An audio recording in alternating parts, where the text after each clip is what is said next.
Damn, son, where'd you find this?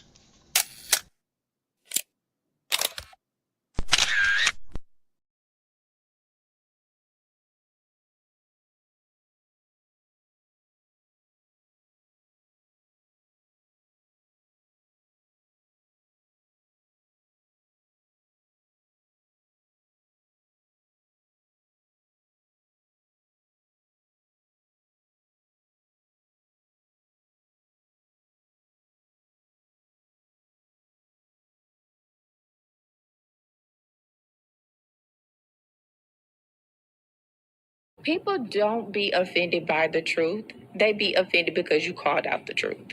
Simple as that. They don't want to hear any other narrative that makes them look bad. One thing I can't stand at this big grown age is somebody who act like cause and effect does not exist. Like, yes, your actions caused this outcome. Yes, what you did lit the match. Like, why are you surprised and playing victim? Guys, Chico, they never lied. That's how you know somebody doesn't respect you. They listen to reply, not to be understood. They cut you off. They minimize what actually matters to you. They laugh at your boundaries, and then they call you sensitive when you try to hold the line. They show up late. They cancel last minute, forget the things you've told them, because in their world, your time, your energy, even your voice aren't a priority. They're just an option. You see, there are two kinds of people. Those who adjust when they realize they've actually hurt you, and those who expect you to adjust so they don't have to change. You don't need to be disrespected loudly to be disrespected deeply. Sometimes you'll see it. It's just in their tone, in their patterns, in the silence after you're known. Respect isn't what they say when they're watching. It's how they act when they think you'll tolerate it.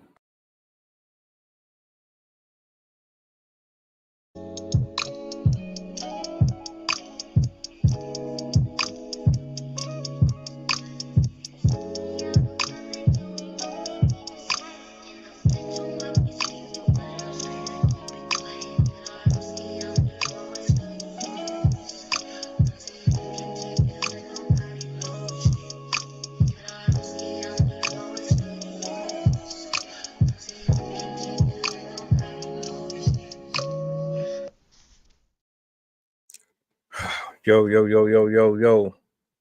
Happy Friday, happy Friday, happy Friday.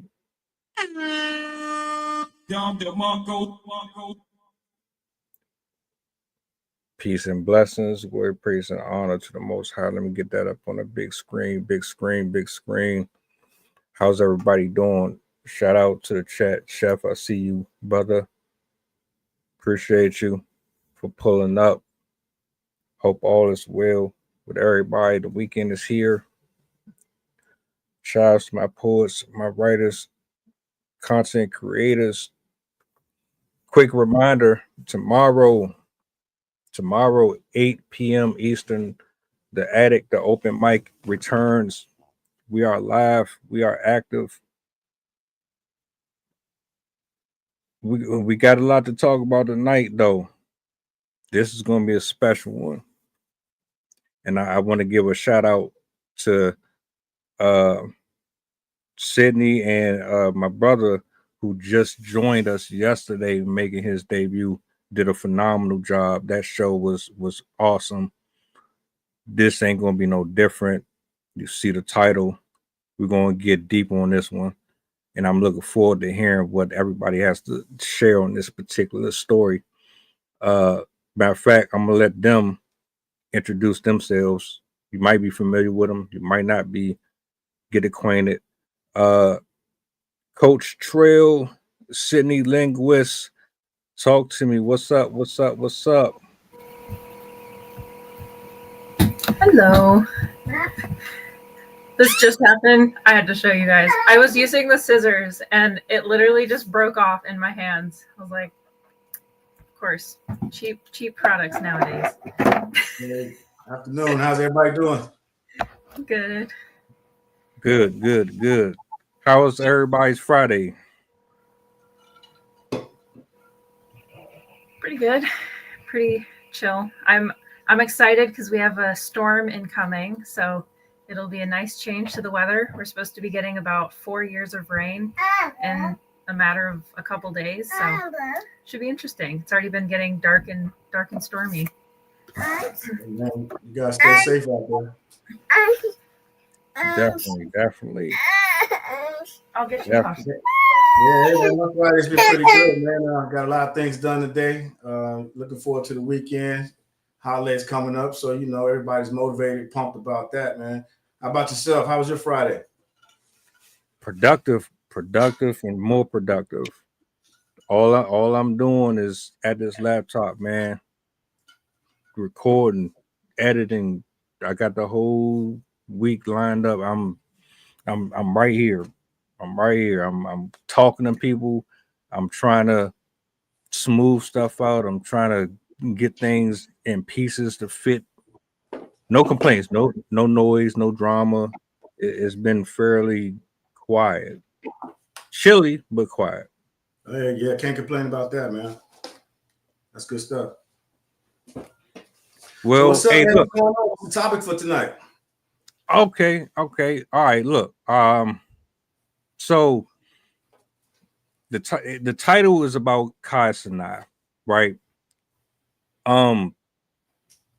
Allegedly, he is forcing his girlfriend to stay away from the mother. Then that turned into a bunch of back and forth. I got a clip on play. Okay. But it's always deeper than that for me, right?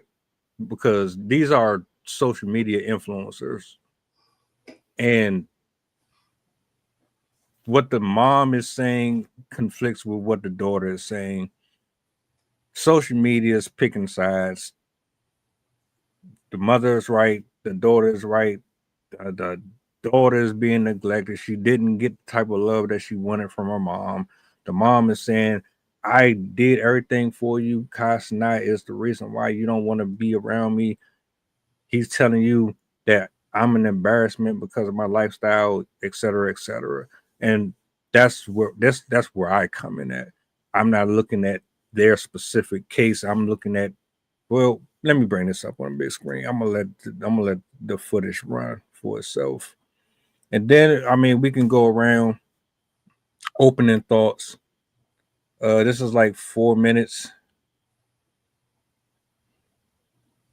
GIGI responded to her mom claiming that Kai Cenat told her daughter to stay away from her. She said, I hate that I have to bring myself to this internet game because the woman I call my mother is having a mental breakdown. I've never invalidated her feelings, but she never taken mine into consideration, even after all the talks we have had. Me saying I wanted an emotional connection as a child is something I've been telling her since I was a child. To get on this app and badmouth me and show your true colors and realize you didn't get the response you wanted to, so you make a video crying now looking for sympathy. I have never told her I can't be around her for reputation reasons or be around anyone for reputation reasons. To lie and say that is insane. Yes, I told her when people say negative stuff about her online, it affects me. She got very mad at me because I told her the reason I don't post my family is because the internet is a negative place. They are my family. I have a real connection with them in real life. I barely even post myself. That is true. She only got like 13 posts on her Instagram and she can only even post with Kai Cenat. I've been dragged up and down this internet this year so many times for miscommunicated situations. So if I can keep something private and close to me, such as family, that's just what I'm going to do. I don't live for the internet. And, this is all coming from her mom responding to a YouTube video where GIGI was talking about her childhood and said she felt alone growing up and she didn't feel very loved. Her mom posted a 20-minute video responding, and then this is GIGI's response. This lady has said hurtful things to me forever, and just when I thought being grown and setting boundaries was my escape, she still finds a way to affect me. I still won't get on here and bash her, but the responsibilities I've had has always been beyond my means. I was even told they were my obligation. Still to this day, when she calls me for help, I never tell her no. She told me she thinks we never had a good relationship because I don't look like her. At 17, I told her I was moving to another state. She told me maybe I should so we don't connect with the same men. Mind you, I've never talked to anyone out of my age range. That's crazy. Oh my God. Growing up, she kicked me out her house numerous times for small inconveniences. The last opportunity she took was because towels were washed wrong. As I was staying there a couple more days until I moved into my apartment. Recently, my lease just ended. She was begging me to move in and help her financially, and I politely told her no, because living with you, I will never have peace. I was then the villain again and attacked with hurtful words. Oh God, this is Lord. And if you are behind and you don't know what's going on, go check my last 2 videos explaining what is leading up to all of this. And when I seen her mom's responses to Gigi's thing, I'm like, something's off here. And a lot of what Gigi's saying in these Instagram stories is what I was filling in the blanks in my mind already, because I have friends who have moms like this. Let's finish it out. Gigi, the daughter, said, I moved out at 17 to a whole other state across the country, enrolled myself in school and finished. And you're saying this has started recently because of a man? She knows there's no man controlling me. You use his name because you knew people would try to drag him. This lady has broken my heart too many times. And to say I treat my siblings bad, I've taken care of them my whole life. And now that I'm living my own life, you're losing your mind. She always told me, you gonna need me before I need you. And I've continued to be the strong, independent woman I am, just to be sure I don't ever need nobody. My siblings love me. When I'm able to take them out, I do. I just brought them stuff for school, and I still will come take my little sister shopping again like you asked me to. Yes, I don't see them as often because I don't live with them anymore, and I've been building my own life. You should be happy for me. This is crazy to be bashed and dragged by your mom because all you said was you wanted somebody to be there for you emotionally as a child. Yeah. I know it. This is a lot though. I'm trying to get through it for y'all. Like, yeah, but I feel like reading Rainbow in this bit. Like, and it sucks because now she just made it worse. The little bit we did have, you just washed it all away. And I told her I understand she was a young mom and I couldn't imagine being 21 with 2 kids already. I've always gave grace, allowing you to have access to me when I didn't have to. I love her. I've never badmouthed her. And anybody that knows me, including her, knows no matter how messed up the relationship may be, I always go to war about her. And she know I've done everything in this world she asked me of. But damn, I'm no longer allowing anyone, even my family, to play with my character or twist my story. I've been through a lot and I've forgiven probably more than I should have. We all have our own stories. All I want is peace and to move forward without the constant cycle of hurt. I'm going to continue to pray for her, but please stop playing with me publicly. Enough is enough. Woo, Lord, this is a lot to unpack, but you know, family business is family business. And so nobody wins with a family feud. You know, hopefully they can offline this conversation. And Gigi, yeah, it just seems like she's keeping her distance, has always kept her distance. And as you get older, you'll start to appreciate more of what she did and forgive her for more of what you felt like she didn't do. But yeah, mom, you gotta grow up. By the time you telling your daughter, yeah, you better go because I might take your man. And then you online telling Kai Cenat, you in love with me because Gigi just like me. I made her like me. Like, Lord, what y'all think? Comments. Gigi responded to her.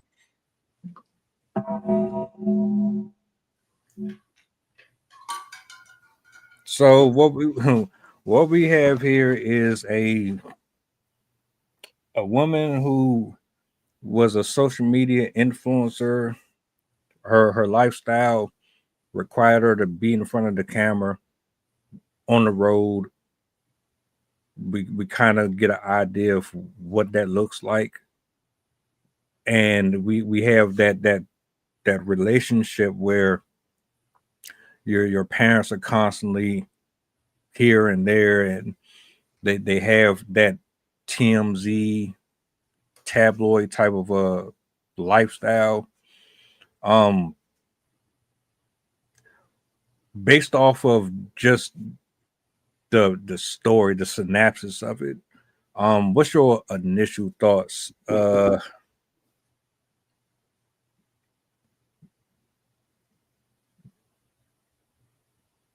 Doesn't matter who starts. You can go first if you want. Sure. Initial thoughts. I guess so I can make sure I'm understanding correctly. You're saying his thoughts as far as for how the mom is treating her daughter, or which part of this do you want to try to tackle first? So, all right. Here's my issue: the lifestyle. So the lifestyle, right? You're famous. You're constantly busy. You got paparazzi in your face all the time. Everybody is pretty much idolizing you and worshiping you. You are notorious for some things that might not be so pleasant as far as your family. Like the things that you are doing later on eventually harms the kids because you were kind of wild and reckless. I don't. This isn't necessarily about them. For me, it's about that lifestyle in general, right? Where you have men or women who are constantly here and there. They're not really present. They're not having that real bond with the kids. Um, what do you think about that? So in this instance, we're talking about the mom and the daughter, right? Right. Was the mom a celebrity, or she was just a young mom and she had a young kid, and the kid is with the celebrity, and the mom is trying to tag along with the daughter? It's just so I want to make sure I'm understanding this. I'm definitely not familiar with this. Right. So, if that's the case, because she's the narrator kept saying how, the daughter was trying to explain to the mom that she has her own life, and she apologizes. I think that's something that's kind of resonating in the community right now. I think specifically with our demographic and our age group is we most of us, I won't say all of us, but it was kind of glorified at an early age to have a family. And that kind of solidified you being an adult, having a kid, and different things of that nature. So some people are in their 40s and their kids are in their mid 20s, and some adults may be in their late 40s and they living vicariously through their kids' lives, is what I kind of see online. Some of the kids, because they're at an age where they can kind of drink together, socialize together, and do adult things, they're being looked at more as the friend. So I don't think there's a clear distinction, as far as for the parent and the child, so to say. As you can see, she was saying, hey, look, you lived your life. You had a kid at an early age. Go figure out something else to do versus trying to hang out and tag along with me. And then some of these parents, it looks like, everybody's chasing to be famous, right? Everybody wants that fame and that instant gratification. And so it's easier for the younger generation to obtain it. And I think some of the parents feel like they're still at an age where they can hang out, and 30 is the new 40, 40 is the new 50. The line keeps getting pushed back every couple of years because we are in better health than what our parents were. We're still up and more mobile. And I think we still hanging on to those glory days instead of letting them have what they deem as fun, right? Living their versions of their life because we're still able to go do it. It may not have as a big a friend circle. Kind of, again, like I said, just tagging on to be more friends than a parent, a mentor, and an advisor role. That's what it just kind of looks like to me. Over to you, Sydney. Tell me what you got. Honestly, I found this hilarious because this was almost exactly the same experience that I had with my mom, especially after when I met my husband. Obviously before we were married. I had a similar childhood that she was describing, where she felt like she was given everything. She was spoiled, but didn't feel the love from her mom. And I very much had that same experience with my mom, where they tried to give me everything. They I got to go to camps and do programs, and I was in a private school, and I got to do so much, but I also felt like they completely just did not understand me and who I was and what I actually needed. I had a lot of mental health struggles as a kid, and even when I would try to ask for help, she just didn't get it. And I basically, by high school or so, I had given up on trying to maintain a relationship with her because I just I felt like no matter what I'd say to her, she just wouldn't get it, wouldn't understand. And she very much is that type of mom where she needed to be needed by me. And she would always insert herself into my friendships and my relationships. If I even asked to hang out with somebody over the weekend, she'd be like, why don't you want to hang out with us? Or I would be texting somebody. She'd be like, what are you talking about? Are you talking about me? I'm like, I'm a teenager. What do you mean? I could be talking about something. And the whole experience with her boyfriend, I had the same thing happen. First of all, when I had the boyfriend before my husband, I had anemia at the time. and I ended up with like bruising all over my legs. And my mom straight up asked me, she's like, is he beating you? I'm like, no, he's not. And she just would not believe that it was an actual illness until I finally got the diagnosis from a doctor. And then with my husband, he was kind of the one that gave me courage to finally stand up to her, because for a long time I would just kind of like completely ignore her, completely shut her out. But when I got with him, I started to realize just how dysfunctional it was. Like the whole time I thought it was me, like, oh, I'm just the bad daughter. But then when I got with him, I like and met his mom, I was like, oh, this isn't actually normal. Like her, like she used to be a lot more toxic, but basically, we ended up moving in together and I completely cut her off. Like I stopped talking to her for probably 6 to 9 months, and she went crazy. Like she was searching everywhere for me, and she thought that he was making me do that. Like she straight up was asking me if he was preventing me from talking to her. And so this whole time that I'm hearing her story, I'm like, oh my God, I totally get it. Like her mom has the same attitude as my mom. The experience is similar.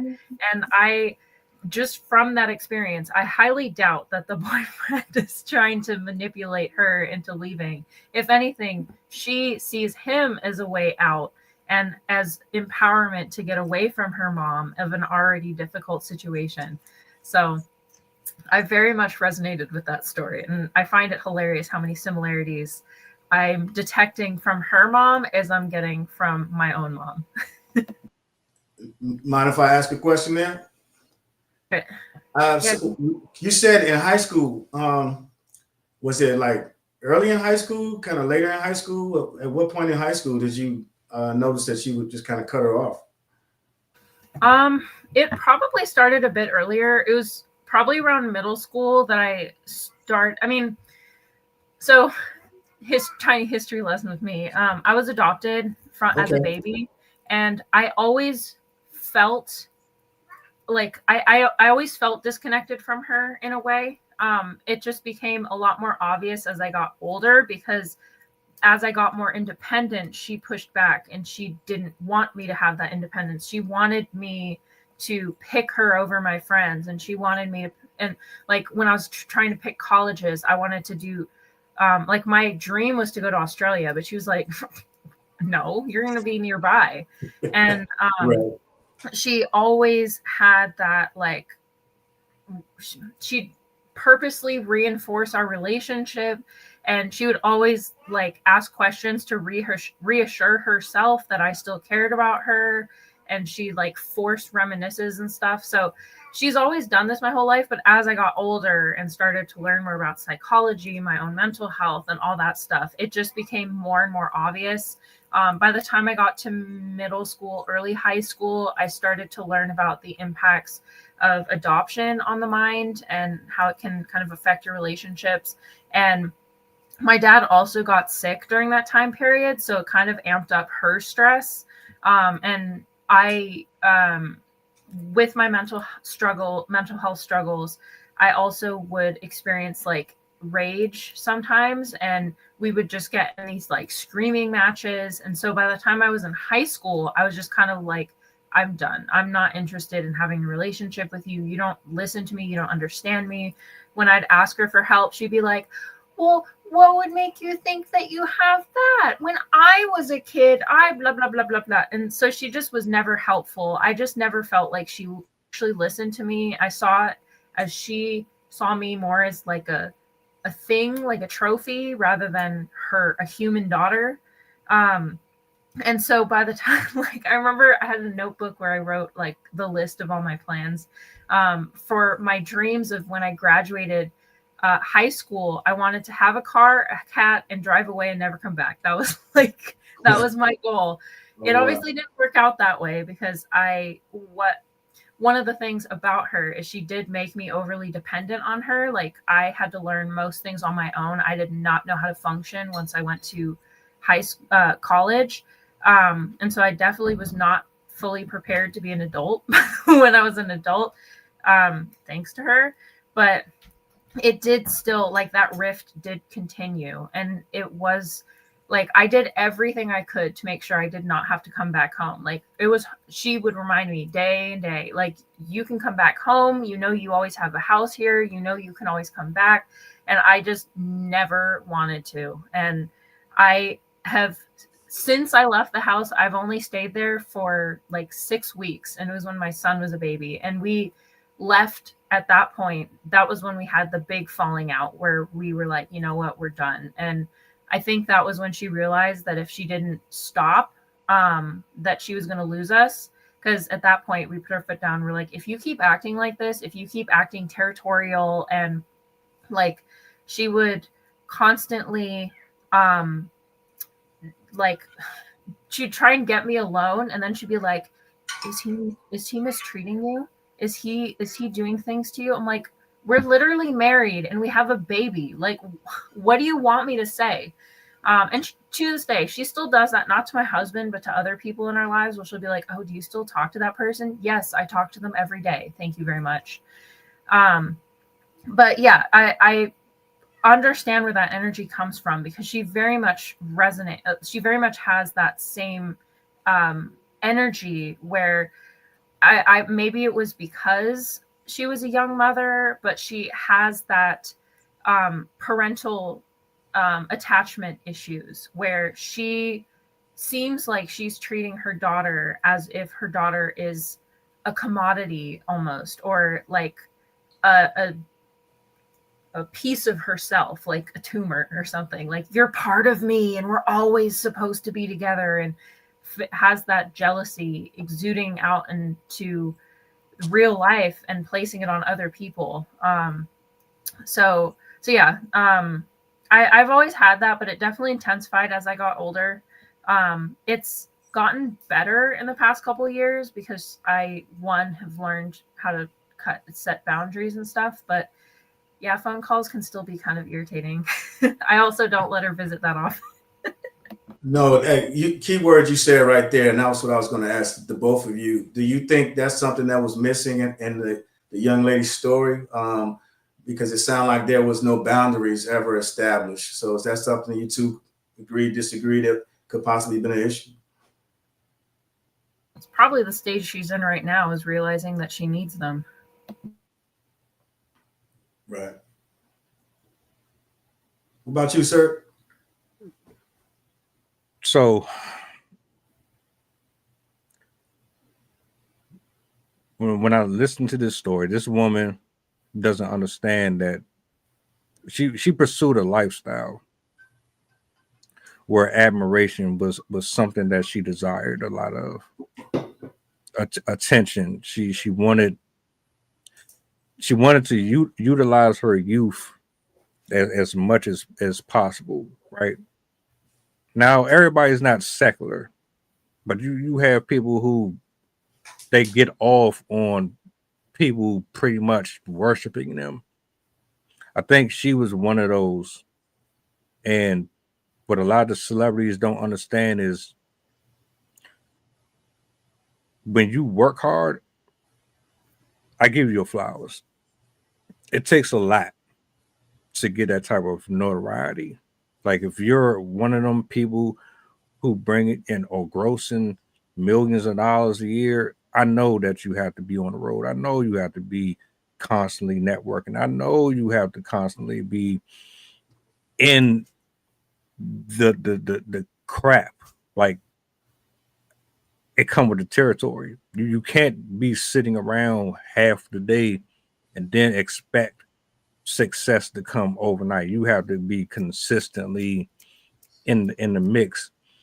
And with her, I think her beauty and her sex appeal was something that allowed her to live a certain lifestyle that she was so accustomed to. When her daughter came along, her idea of what a mother-daughter relationship was scrambled by social media, and or somebody in her life didn't show her what it looks like. Like honestly, to be able to have the type of career that one like that would have, it's going to take you away from your kids. You're probably not going to have the strongest friendships. Like, if I had started doing this 5-10 years ago, I would not have come across some of the people that I came across, because my attention would have been required to be locked into this all day. I would probably have a couple hours of leisure time, but that leisure time, I probably would be trying to find other ways to maximize off of my progress or improve on it. That lifestyle that she chose, and from what I'm understanding, she doesn't have the greatest history with men either. She was on like a Bad Girls Club type of a show. Like she was like an Instagram model and some other things like that. So when they bring up Kasanai saying, "Oh, well, she's going to make you look bad," I'm going off of you're saying that she's lived a certain type of lifestyle while she had her kid that would make her look bad. Now, does that play a role in this? I don't know. But I think that these celebrities, influencers, all of them, they don't understand that money doesn't really do anything for you. Not for the kid. The kid don't know. The kid has no idea what the value of a dollar looks like at 5 years old. Most of them, they want to play. We want to be in the street. We want hugs. We want to know what we are supposed to be doing when we leave out the house, how we're supposed to make friends, how we're supposed to interact with people we've never met before in our life. Teach me how to throw a ball, or how to be a girl, or how to be a man. Teach me how to know the difference between a liar and someone who is omitting the truth. Teach me how to do certain things that I'm not going to get from the outside world. I don't believe she really understood that. Yeah, you spending all this money, and yeah, you probably got me where I'm at, but I'm the complete opposite of you. Based off of what I'm watching here, she says she really don't post on social media. That sounds like someone who understands how wicked this place is. She doesn't need the spotlight. She's not seeking a million people to be in her face, but you are, and you're the mom. Yeah, I get it, right? And I think that's something that everybody can relate with. Just not influencers or people that's in the entertainment business. Regular, everyday people are having issues with connecting with their kids. I talk to parents all the time, and right now it seems to be that demographic of between 13 and 16 right now. And I'm just throwing that number out there. But between 13 and 16, it's almost hard to relate and be relatable to their kids. So I think parents are just period kind of struggling with the whole influencer thing coming on the stage. A lot of people reference COVID. They say ever since COVID, when everybody was kind of isolated into themselves, it's almost as if they kind of morphed into their own person or their own version of themselves. And then once the world opened back up, everybody just kind of started doing their own thing. Maybe because everybody was, contained and stuck in isolation with each other for so long. Maybe they learned some things they didn't like about their parents, or maybe some things that they realized that, they're going to go out there and live the best versions of them. I don't know, but it seems to be, this younger generation, there's a disconnect between the parents and the child. So I don't think it's just, the people, the entertainers, regular working folks as well, having issues with kids just sitting in the room, playing video games online, just completely disconnected is the point. It might not be the same thing as running out with Kai Cenat, but they all they all are disconnected. So I think it's a common trend. It's definitely something that worth looking into and trying to figure out some things about it. What about you, Cindy? What you think about it? I did want to note that in the article, at least, it says that the mom was the one that said it. That she, where did it go? She was the one that was saying that he said that. About, where's the actual quote? I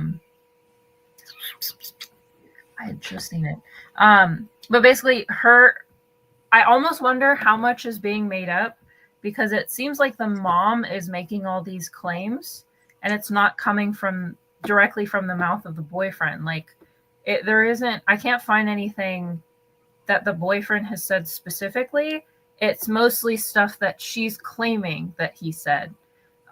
So I do wonder how much of it she's kind of making up for attention, because I do also find it very suspicious when parents, or I mean, in general, anybody is going through a relationship problem with somebody and their first response is to post a sorrowful video on social media of them crying to the camera about, I'm the victim because of XYZ. And with the type of behavior that she's showing, it would make more sense to me that she's doing all of this for the attention. Because just from what I know from psychology, she was a teen mom, I think she said, they tend to have more issues, not because they're teen moms, but because of the type of background that usually leads to somebody becoming a teen mom. Most often, people who become teen moms because their parents themselves weren't present in their lives. Whether it was the dad walked out, the mom wasn't emotionally there, or both the parents were just kind of off in their own world. There's a lot of similarities between people that become young parents and the type of parents that raise them, because as we know, how we are raised is who we become unless we do work to get away from that. And it seems like she's showing a lot of those same behaviors even now. So obviously she hasn't really done any work on herself. So she's likely still feeling those same insecurities, because anybody who's unwilling to accept somebody moving away has very deep insecurities. You have to be extremely nervous to lose somebody out of your life to get this irate over somebody choosing someone else over you. And to also see your child choose a spouse over you, because obviously in normal circumstances, a child choosing a spouse is not choosing the parent over the spouse. They're just choosing a spouse to continue their life with. And most normally emotionally, I don't know how to describe it, but like people who are basically of normal emotional status, they're not going to be upset that their child chose a partner. They're going to be excited that their child is moving on. But the fact that she is showing this much insecurity because her child is selecting a partner and is moving away from her really lets you know of just how deep-seated her insecurities are. Because in any other circumstance, they would be proud. They'd be proud that she's moving on. But she's held up by the past. She wants her daughter to keep coming back to her and keep relying on her and keep basically babying her child. And her daughter does not want any part of that. So to me, I think it says more about the daughter than the boyfriend. I mean, granted, there's also the argument of because of the way that she was raised by her mother, she's choosing a spouse out of her own insecurity. But just from watching and reading how she's been reacting from this and is interacting, she seems like she has a little bit better of a head on her shoulders than her mom. And her mom is going way more out of emotion than her daughter is. And it seems like her daughter's trying to separate herself for for mental health reasons to like benefit herself, where the mother is doing it out of selfish reasons. To be honest with you, a part of me believe the mom is using. Look, Casanat is a very, very known streamer right now. The brother is doing numbers, right? And like I hate to say it, but you do have people out here that create these issues just for the algorithm. Now, I could be wrong, and if I am, I'm okay with that. But nothing really is off the table anymore. For some reason, I think the only reason why we're seeing this is because she know that Casanat, he's pretty much everywhere, and her lifestyle and her career is not where it once was. But I could, like I said, I could be wrong. A lot of this, I agree with what you said up top. This ain't, and that was one of my main reasons why I said what I said initially at the beginning of the stream. This isn't about them specifically, right? Because it's overall a problem. This happens in every community. Where you have parents who did the best that they could, but they didn't understand that was going to have ramifications later on their offspring. Living testimony of it. I see it. I experience it. It's not necessarily their fault per se, but it is kind of their fault because you didn't do the homework necessary on yourself to prevent what happened to you from happening to me and her and the next person. That makes it 100% their fault. Can't give them out. No. That's true. I'm trying to be a little gentle about it because I know I've had everybody's had somebody in their life that had either they had limited resources and they just used what they had.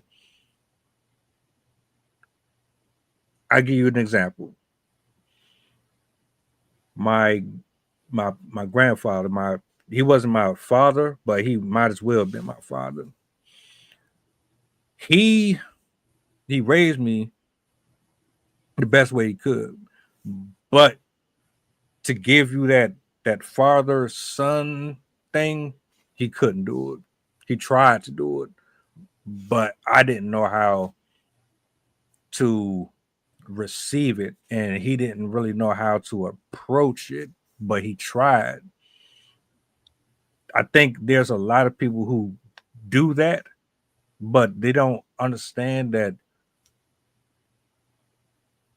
And I'm not saying it's the same situation. What I'm saying is you can't yell and argue in front of a kid and not expect them to pick up on them behaviors. Right. You can't have a bad attitude and be angry and bitter all the time and expect them not to pick up on that. Absolutely, I agree.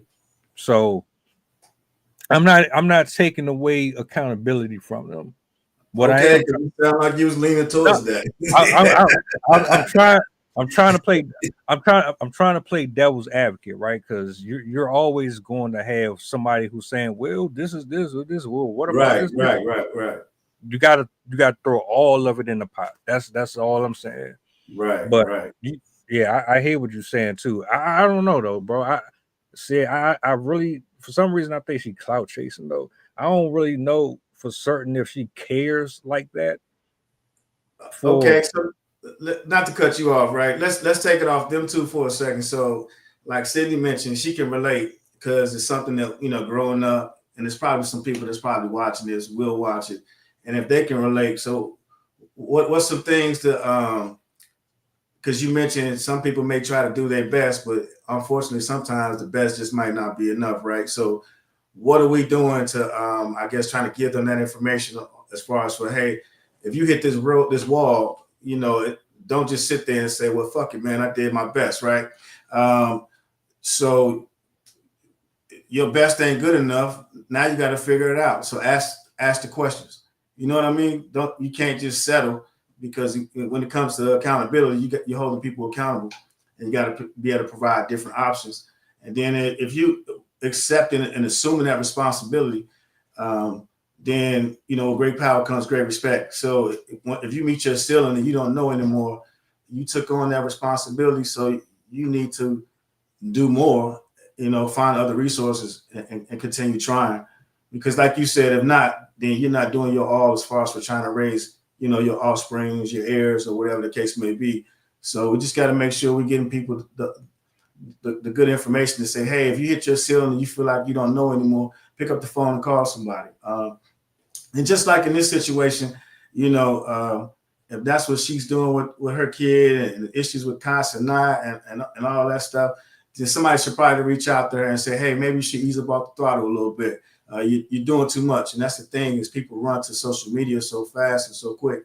And like we mentioned, on the last broadcast, is, people need to start being able to provide some solutions, because everybody, they may think they have all the answers, but they don't. And if you identify, hey, that might be an issue, I think that's where accountability comes in. Because if you're watching somebody crash out or burn out, on the internet, I think if you're calling people friends and associates, I think that's where your circle comes into play, that they should be reaching out and trying to, guide you in the right direction or reel you back in. So make sure, we talk about people around them as well, to identify that you got to have a strong circle. You can't do everything yourself, or you end up in situations like this. You need an accountability partner. Do you think we have those anymore? What's that? Accountability partners. Hey, man, that's a great question. If you don't have an accountability partner, you can contact me, Coach Trail. realonlive.org, and that's what I get paid for. I will be your accountability partner.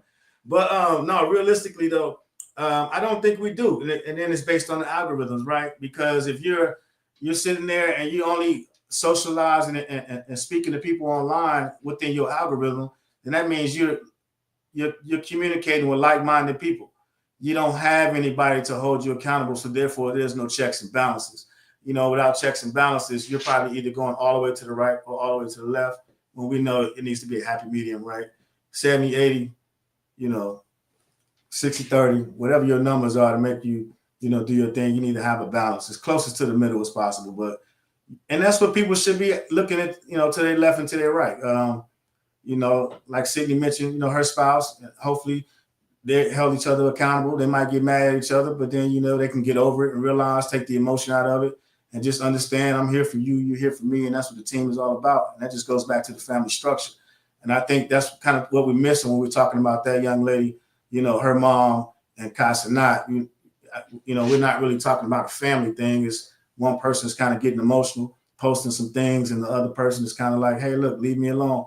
And it sounds like it's a lack of communication between the two, because there should be a way to bridge the gap to say, hey, look, you're doing too much, right? And so maybe the mom and the daughter could be accountability partners for each other, but they have to be willing to receive it. You have to be coachable.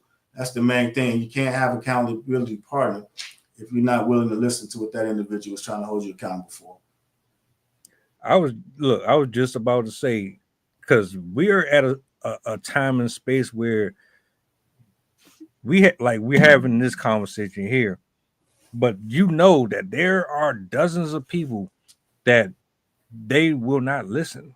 They're quick to cut you off. They take what you say, they twist it up, they turn it. Yes. And like, how do you hold somebody accountable like that, where it's like I'm talking to a brick wall? You want that sitting there, or you want me to get it? You can go first. I don't mind. Okay, so you can't hold them accountable. It goes back to what I just said. They have to be coachable, right? The first step in any 12-step program is identifying the problem. If you can't do that, then you should probably what people are saying now, 2025, those are red flags. So you need to reevaluate yourself and your situation to see if is there any value within that relationship? If you can't tell them nothing, you can't tell a smart person anything. They know everything. So reevaluate yourself. Why are you surrounding yourself around these type of people? How are you supposed to move forward if you're talking to people that's not willing to be coachable, that's not willing to be open-minded? So you have to think about yourself. So that's where it starts with, is yourself, right? So, man, listen. Somebody said to me one time, and it kind of pissed me off. They was like, "Hey, we hung out all night till about 4:00 in the morning. Next morning we get up. I'm like, hey, what's up? Where we going?" He's like, hey man, dudes, you don't really fit into that category. I got study buddies, drinking buddies. You know what I'm saying? It's a different group of people that they hang out with for different things. I was on the outside of that, so when they told me and I didn't understand, it was kind of it was a smack in the face. But then I realized, like, okay, totally makes sense. You're not gonna go, to certain places where people that don't appreciate, say, going to the museum and they don't appreciate art. They complain about the art the whole time you're there, making the experience miserable. So you're not going to take those people with you. If some people have reached their ceiling and they don't want to keep progressing, then you probably should stop hanging around those people.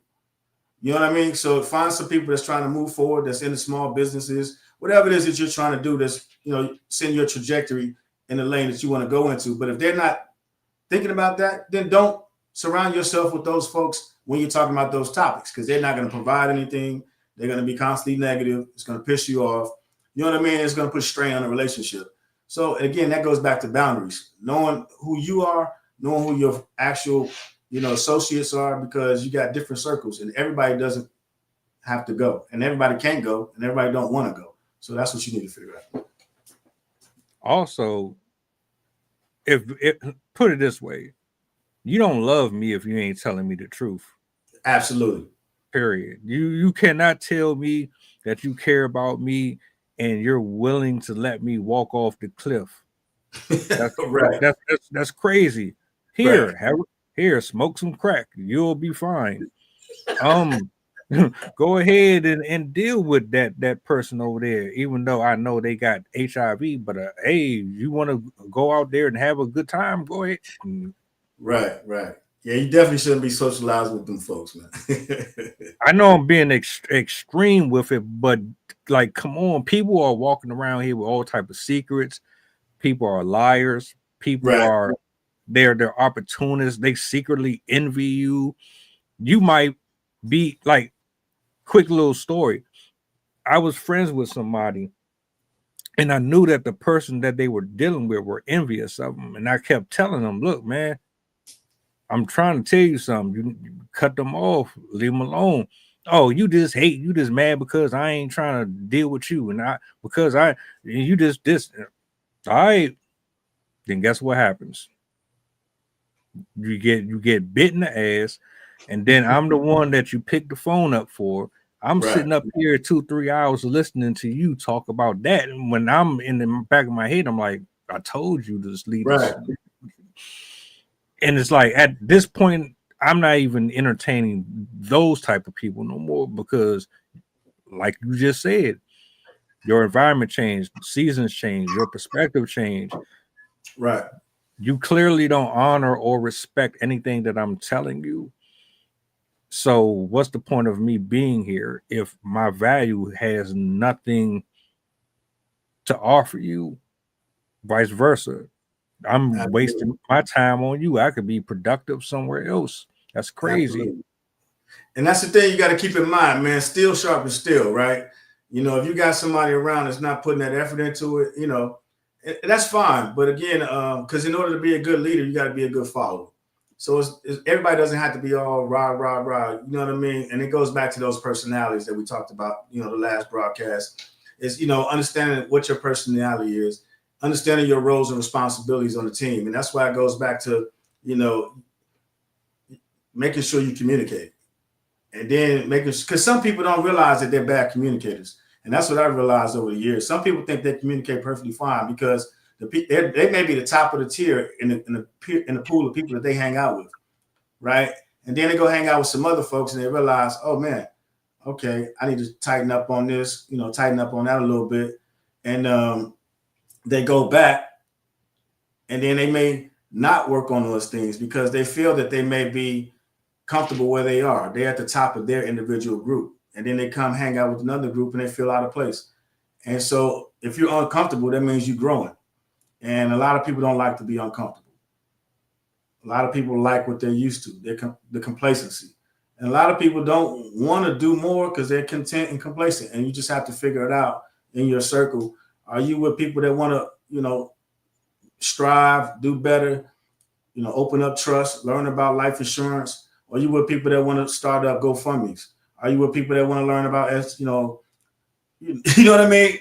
Live in trust, live in wills, you know what I mean? Different things like that, generational wealth. Or you wear on with people, just that don't want to do that. So, and then it's up to you, the individual, because if you make that decision to stay in that environment, then you got to shut your ass up because there's no more room for complaining because you're making a conscious decision to stay in that environment. So again, it goes back to accountability. So holding people accountable and of course holding yourself accountable. What's up, Sydney? You ain't said nothing. Get in there. What's the word?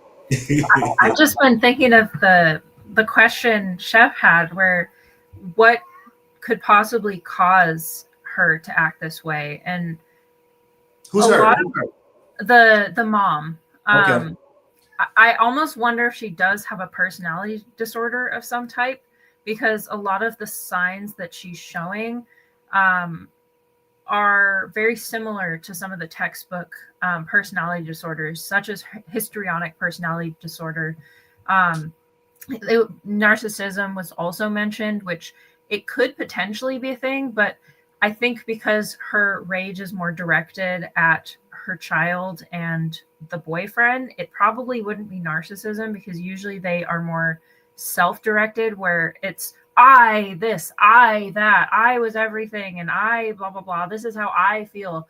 But she seems more histrionic because they use their this I think could explain why she decided to put this out there all over social media, that she felt so upset, so bothered by her anxiety, that she just felt the need to show the whole internet how she was feeling. Like, histrionic individuals have a really hard time not showing their emotions. Like, they feel the need to show it to everyone, whatever they're feeling. They need to put it out there. That way everybody around them knows exactly how they're feeling. And they tend to also be very over the top with their expression.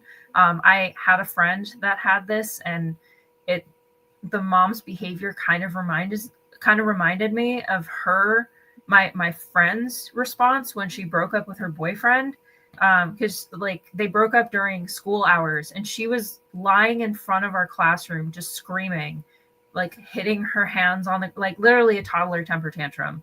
Right. But she had that same behavior while in the relationship with him as well, where she did not want him to hang out with other people. If he went somewhere without her, she would be wildly upset. And this is before they even broke up. Right. And I kind of get that same vibe from the mom. It also, I also kind of mentioned this in the chat. It really reminds me of, I used to watch a lot of the estranged parent videos where their child had cut them off, and then the mother or mothers take to the internet and are basically just unraveling their whole lives just for the camera to make people feel bad for them. And it also kind of, because of the question, is she doing this for clout? It immediately made me think of those moms. And I'm like, I wonder if that could also be what this is, where she's not so much trying to get attention for the attention. She's trying to get it because it's either going to make herself feel better, or she thinks it'll make her feel better, or she's going to get the backing of the internet. And people are going to come flock to her side and be like, oh my gosh, I understand. I'm so sorry. I'm here and blah, blah, blah. People are on the internet, try to be kind and try to be helpful. And it can make somebody feel better, especially someone that's an attention seeker. They know that's a possibility.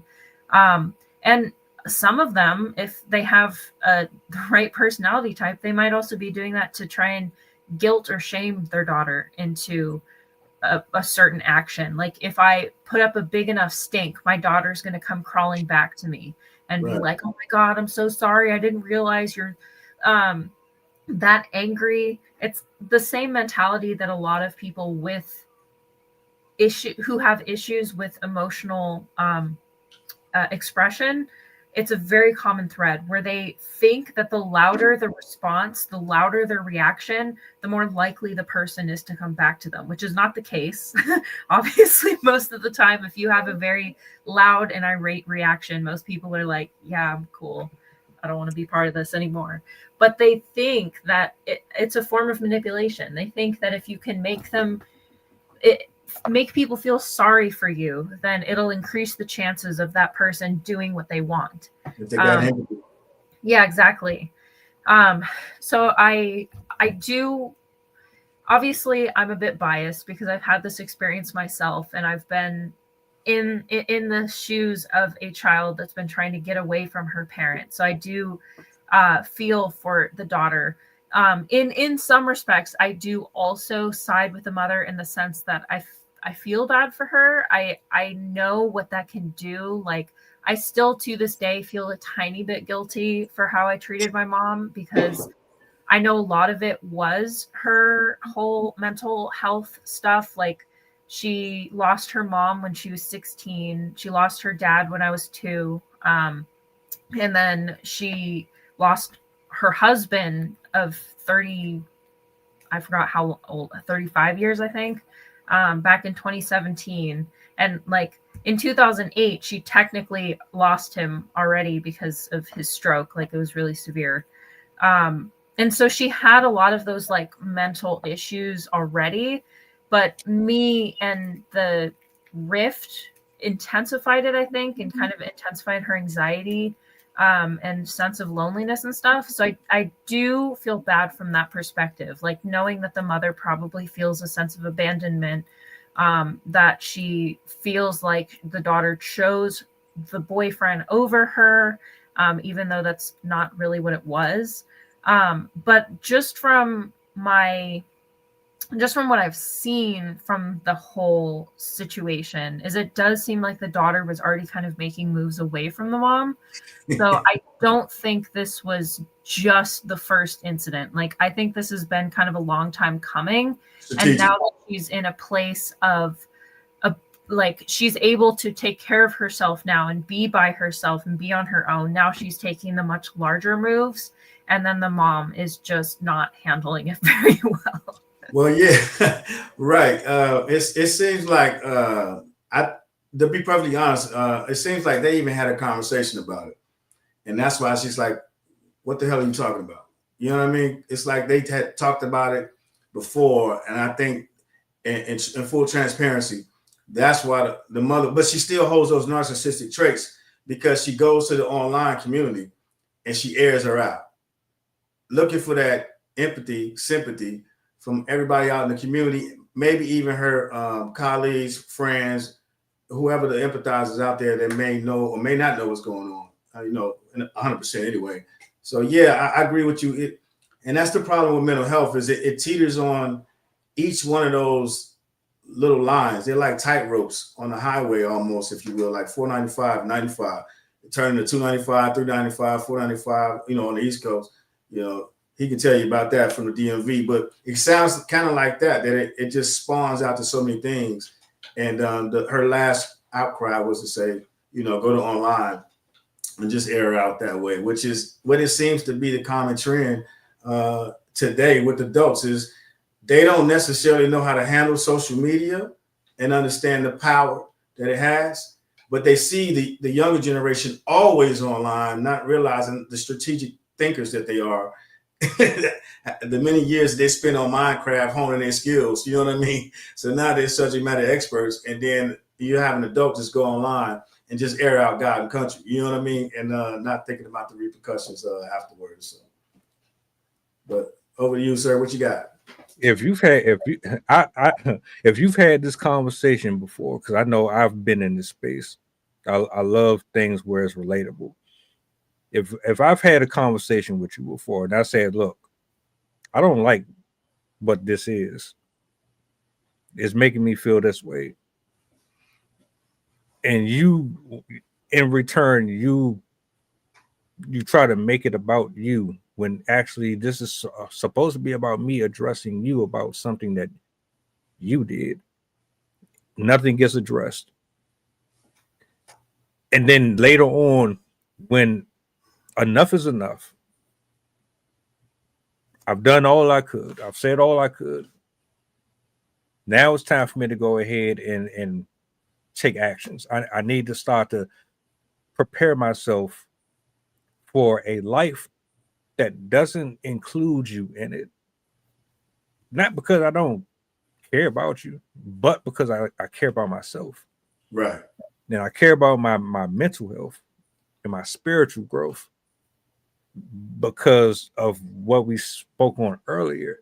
At some point, we're going to have to go different ways. Everybody can't continue on the same road that you're on. This is Right. this is an individual race. You came in alone, you dying alone.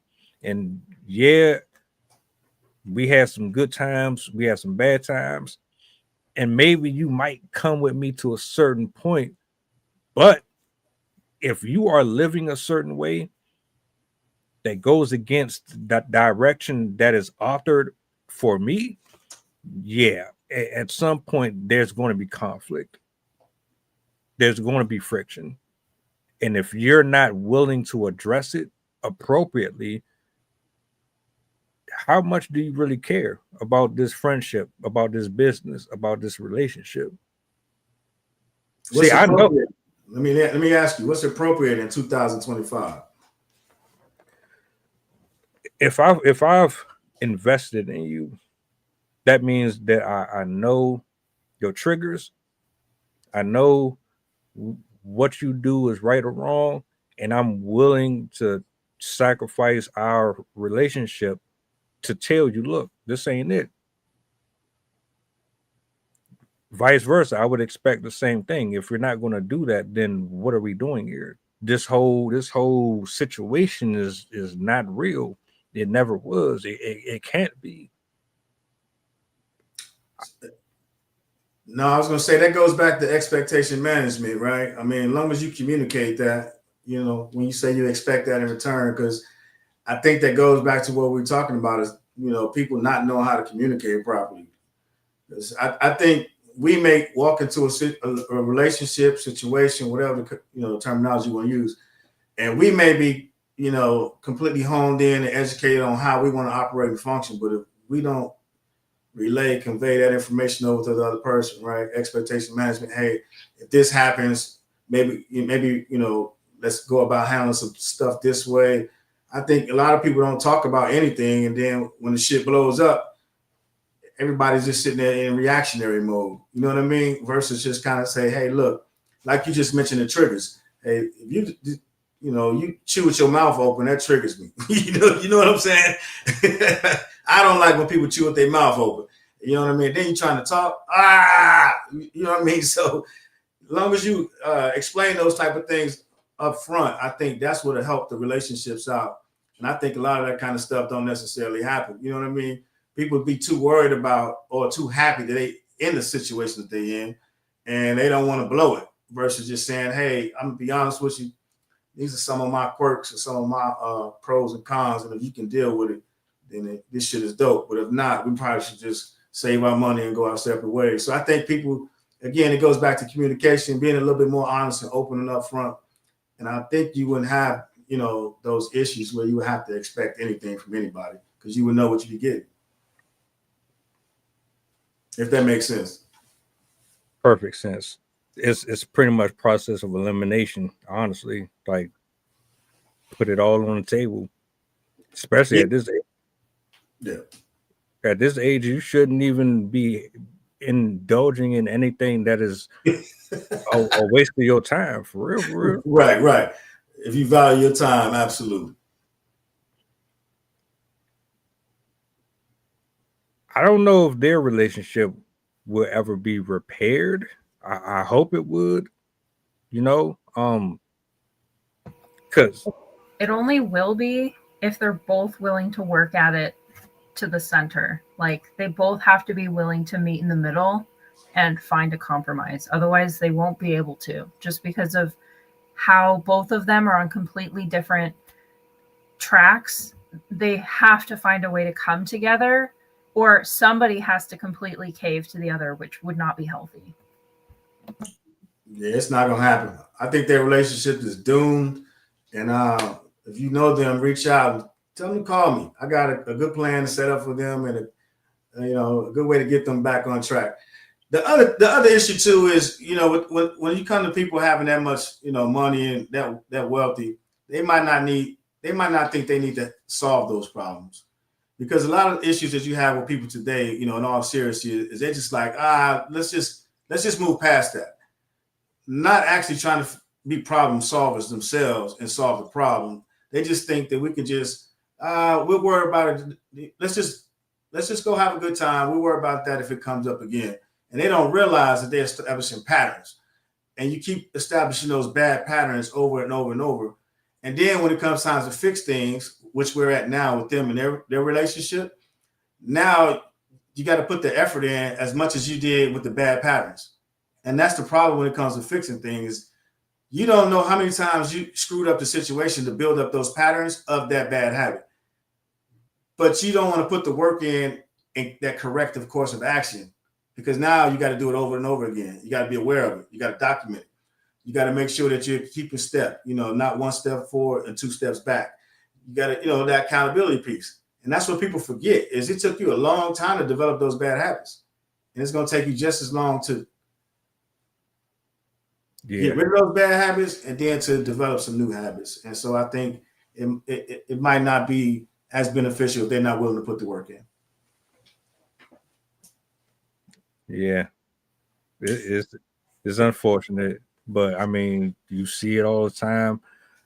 I hate that I even have to say that is so common, but right. I mean, what you gonna do? You chose this lifestyle. You chose to raise her that way, and whoever was around you, they weren't really telling you the real. Right, they failed you. Yeah, somebody lied to her. Right. That's crazy. And then it's like, well, you were once her age before. Did you not feel the way that your daughter feels? So how could you not? Bring that ass up to the 9-9 back then when she was 21, 22. She didn't feel that way. The 99 and 2000s. What you talking about, man? Yeah, that was. Now when that come on, that's the problem. You know what I'm saying? Her mama probably still doing that type of stuff. So yeah, nah, man, she ain't feel that way. Obviously not. History repeats itself, right? You know what I mean? So yeah. What's a message that you would deliver to the viewers or anybody who would watch this back in regards to having these type of characteristics as an adult dealing with family, friends? Because look, I've put a lot of check marks down for people who dismiss me. Oh, you don't want to hear what I got to say? Check. Oh, you're pretending like you're listening to me. Check. Oh, yeah. I've done it. I still do it because I want to make sure that I know who to stay away from, who I need to keep at shoulder's length and all that. What would you say to somebody operating from this toxic behavior now to kind of try to break free from it? Sydney, you want to go first? I think I have two pieces of advice based on what the situation is. If you are in a relationship, and this doesn't even have to be a parent, like you can also be in an romantic relationship or even a friendship that is exhibiting some of these signs. But if you are in a relationship with somebody that is showing this type of jealousy, this type of ownership over you, as I forgot who it was in the chat said, protect your Michelle said, protect your peace. If it's doing psychological damage to you, if it's causing mental health problems, if it's even starting to affect your physical health, give yourself space from that person. You don't have to solve the problem right now. Give yourself the space to think, to try and work out what you need from your life. If you need to take a trip, if you need to go stay with somebody else, if you have to go and hang out at the park for a while, or even get a hotel and stay somewhere for a while, like get yourself away from that situation and give yourself a break. Because if you're steeping in a situation for a long time, it's not going to give you the ability to kind of work out a problem. If you're constantly exposed to stimulus, your brain's not going to get the chance to work out what it needs. And so you need to give yourself the space, cut the person off temporarily.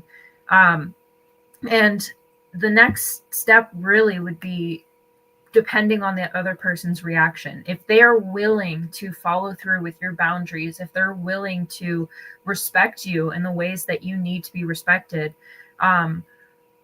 it is worth trying to create a new relationship based on those new boundaries. But the thing is it's a two-way street. Not only do they have to respect the boundaries, but you also have to establish those boundaries and not allow them to be crossed. Because sometimes people will make those boundaries and then later they'll like, oh, it doesn't matter, like I'm fine, and then the problems start up again because they let go of their limitations and forgot about the things that were important to them. And so if you're going to pursue fixing that relationship, you have to have communication. You have to be very open and honest with that person. You cannot hide or expect them to pick up on the signs. All that like subtlety shit is not going to work. You can't just expect somebody to read your mind. It doesn't work that way, I promise. And if they can read minds, then they have a superpower, just letting you know. But you want to make sure that you are as blatant as possible. Give me a moment. Can you go downstairs for a second? I need yogurt. Okay, I'll get you yogurt in a second.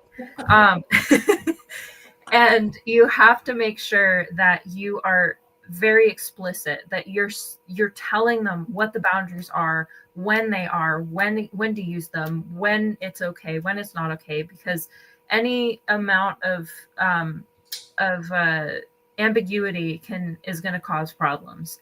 And then if you don't pursue the relationship, most often a clean break is the best, because the non-clean break is going to give incorrect signals to that person, and they're not going to know what to expect in the future, and they'll think that all they have to do is XYZ and then you'll come back. And so that can actually intensify a lot of the behaviors.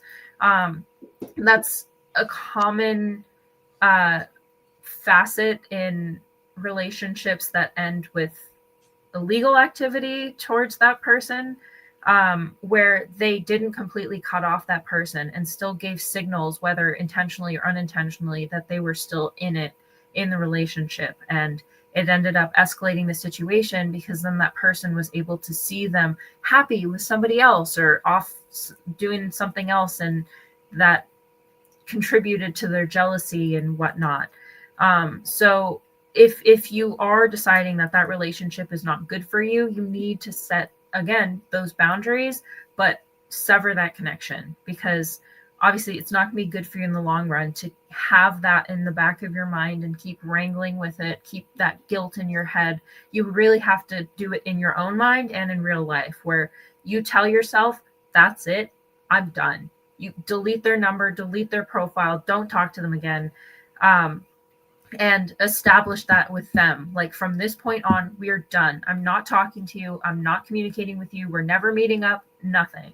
And that is really important. And I know it's probably really hard with family members, because it's a lot more complex than a relationship, because oftentimes your lives are way more intertwined with family members.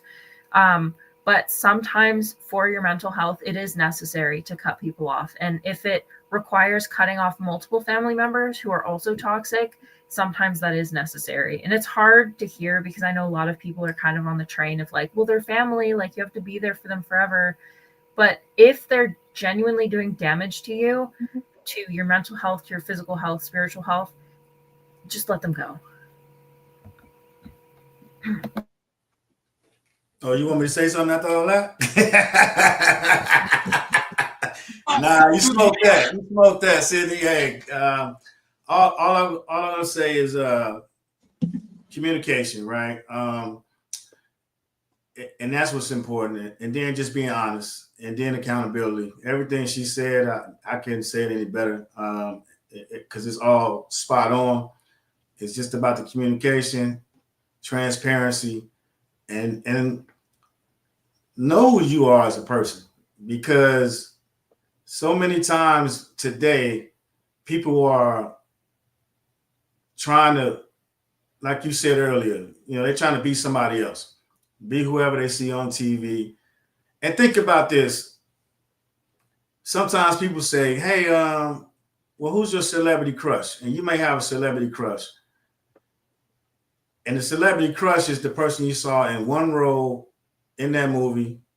They just acted and had a particular personality in that one movie. And then you meet that person, because a lot of people say never meet your idols. They always end up to be assholes, shit like that, right? And then so you think about the celebrity crush, they're the person that they portrayed to be on that particular screen, doing that movie, doing that show. So you go watch them again in another movie, you might not like them because they're portraying to be a particular role. So just like you may think you want to be around somebody because you like a certain vibe or something that you think you perceive to like, take some time, meditate, self-evaluate, do some reflecting.